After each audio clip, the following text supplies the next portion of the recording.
Hi, I'm Louisa Sijabat, a liquidator and bankruptcy trustee.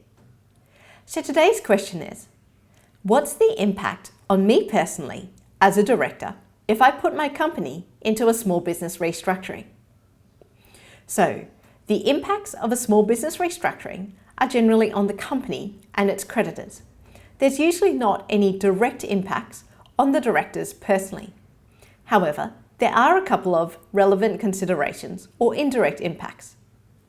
Firstly, somebody can only put one company into a small business restructuring every 7 years, and that applies to all companies that that person is a director of or has been a director of in the previous 12 months. The small exception to that is if there's a second or subsequent company entering into a small business restructure within 20 business days of the first company entering into a small business restructure. That is, essentially, within about a month. Otherwise, it's one every 7 years for all companies that that person's a director of or has recently, in the 12 months prior, been a director of. Another consideration tends to be in relation to a director's ability to apply for credit, either personally or in another business. So, one of the common questions I get asked is, does it show up on the director's ASIC search?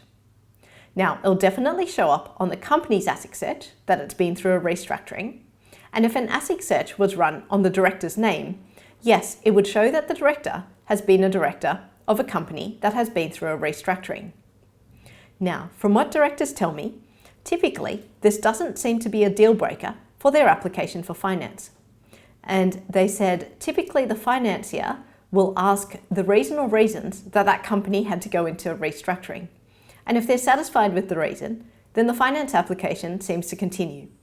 It is, of course, ultimately up to each financier as to what their criteria is in order to provide finance. So in summary, a small business restructuring typically directly impacts the company and its creditors, but has some considerations for director personally, although they are not typically considered direct impacts on the director.